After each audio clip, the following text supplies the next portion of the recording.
రంగారెడ్డి జిల్లా షాద్నగర్లో దివంగత మాజీ ముఖ్యమంత్రి డాక్టర్ వైఎస్ రాజశేఖర రెడ్డి 15వ వర్ధంతిని పురస్కరించుకుని షాద్నగర్ ముఖ్య కూడలిలో ఆయన విగ్రహానికి పూలమాలలు వేసి షాద్నగర్ ఎమ్మెల్యే వీర్లపల్లి శంకర్ నివాళులు అర్పించారు.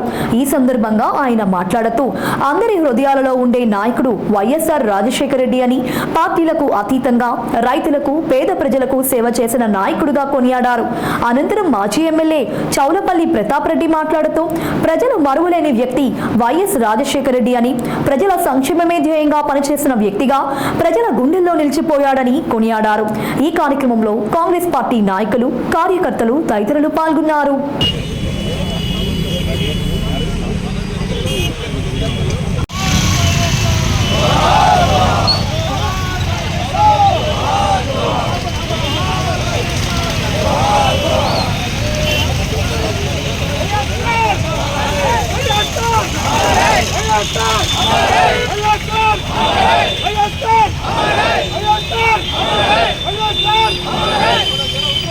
ఇక్కడ 20 ఇండ్లు పాక్షికంగా కూలిపోవడం జరుగుతూ ఉంది. తప్పకుండా కాంగ్రెస్ కార్యకర్త మా వాళ్ళందరూ కూడా ఎవరికైతే యాపత్కాలంలో అండగా నిలబడాలి కాబట్టి మేము కూడా అది రాజశేఖర రెడ్డి చూపెట్టిన మార్గమే, రేవంత్ రెడ్డి గారు చూపెట్టిన మార్గంలో మేమందరం కూడా ప్రతాపన్న, మేము మాజీ మార్కెట్ కమిటీ చైర్మన్ యాదన్న వీళ్ళందరం కూడా పోతున్నాం. ఆయన వృద్ధ వయసు ఉన్నప్పుడు కూడా ఏదో రాజశేఖర రెడ్డి దండేయాలని ఆయన వచ్చిండు అంటే అంత అభిమానం. ఇలా పేదలకు ఆదుకోవాలని కూడా వారు కూడా వచ్చింది కాబట్టి అందరం కలిసి పేదలకు అండగా నిత్యావసర సరుకులు, కొద్దిగా ఆర్థిక సాయం కూడా చేయబోతా ఉన్నాం. అంటే పేదవాళ్ళకు కూడా ఒక ఉన్నత వర్గాలు ఏ విధంగా నాణ్యత గల విద్యను ఎట్లయితే అభ్యసిస్తారో పేదల్లో కూడా అండగా నిలబడాలని చెప్పి కూడా ఆ రోజు రాజశేఖర రెడ్డి గారు పరిపాలనతో ఫీజు రియంబర్స్మెంట్ వల్ల మైనార్టీలో కూడా 4% తేవడం, ఇవాళ మైనార్టీలు కూడా రాజశేఖర రెడ్డి ఇలా ఇబ్రాహిం కింద అభిమానం ఏంటంటే మైనార్టీలకు 4% ఇచ్చి మనల్ని ఆర్థికంగా, రాజకీయంగా, అధికారికంగా ఉద్యోగాలలో కూడా మమ్మల్ని ఆదుకున్న గొప్ప నాయకుడు కూడా ఇలా బాబర్ కానీ ఇబ్రాహిం కానీ వారి చెదరను ముద్రేసుకున్నారు. కాబట్టి ఈ ఏర్పాట్లు కూడా 1% 90% ఇబ్రాహిం గారంటే మైనార్టీకి ఆ రోజు అండగా నిలబడ్డ నాయకుడు రాజశేఖర రెడ్డి. కాబట్టి ఇవాళ ఒట్టి మాటలు ఓ తాగుబోతు కూడా ఏమేమో చెప్పిండు 12% ఇస్తామని చెప్పి, అది సాధ్యం కాని పనులు కూడా చెప్పారు. కాబట్టి ఇవాళ 10 ఏళ్ళు మోసపోయినాం.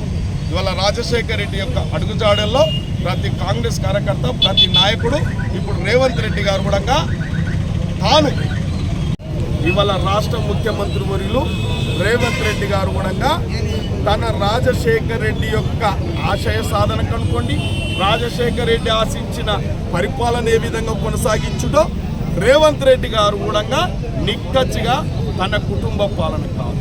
కొందరు బట్ట కాల్చి మీదేస్తూ ఉన్నారు. రాజశేఖర రెడ్డి కూడా ఆ రోజు కుటుంబ పాలన చేయలేదు. ఇలా రేవంత్ రెడ్డి గారు తన కుటుంబాన్ని మర్చిపోయాడు. ప్రజలే ముఖ్యం, నాకు ప్రజల యొక్క సేవలు రాజకీయంగా, ఆర్థికంగా, సామాజికంగా తెలంగాణ ఎందుకు తెచ్చుకున్నాం, మనం ఆశించే తెలంగాణ ఏంది, వాళ్ళ ఆ లక్ష్యాన్ని చేరుకోవాలంటే ఆ దిశగా రేవంత్ రెడ్డి గారు అడిగి లేచిర్రు.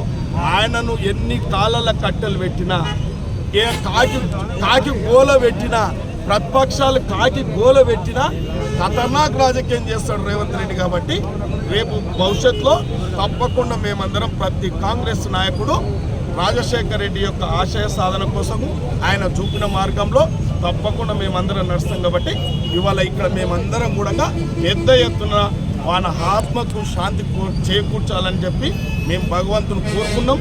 నిజమైన నివాళులు అర్పించడం జరిగింది.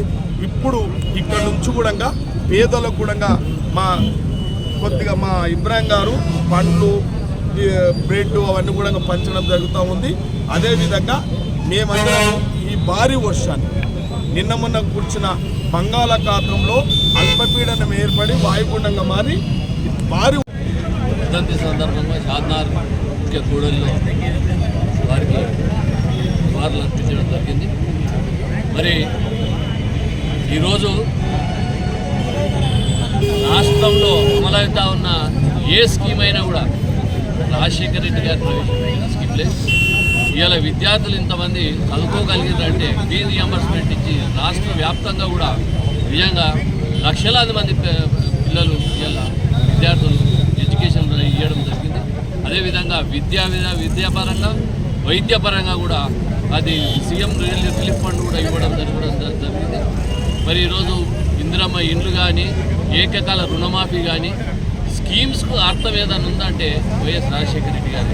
దాన్ని ఈరోజు మనం ఉన్న ముఖ్యమంత్రి గారు దాన్ని అమలు చేయడం, దానికి రాజశేఖర రెడ్డి గారిని మరిపించే విధంగా కూడా చేయడం జరుగుతూ ఉంది.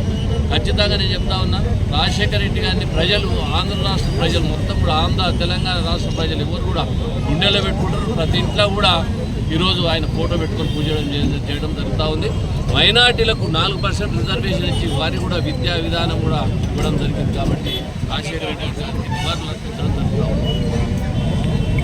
లక్షలు అవసరం లేదు, పేదోడు మనవాడు, ఎన్ని ఇండ్లు అవసరం ఉంటే అన్ని ఇండ్లు అని చెప్పి గ్రామ పంచాయతీల కాడ మీటింగ్లు పెట్టించి ఎన్నో పక్కా గృహాలు కల్పించిన గొప్ప నేత.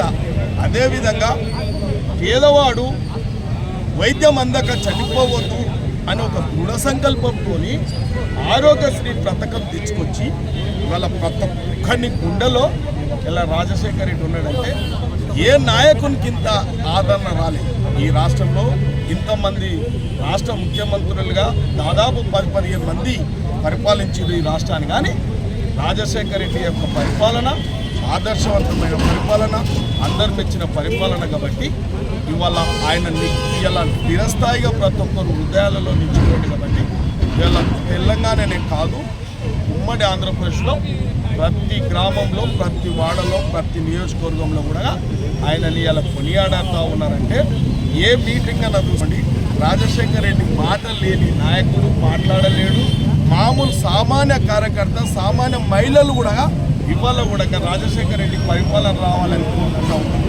గతంలో కూడా 10 సంవత్సరాలు చూసిరు మీరు అందరూ కూడా. ఈ ప్రపంచానికి తెలుసు, ఈ తెలంగాణ ప్రజలకు కూడా తెలుసు పరిపాలన ఎట్లా ఉండే, రాజశేఖర రెడ్డి ఎట్లా ఉండంటే.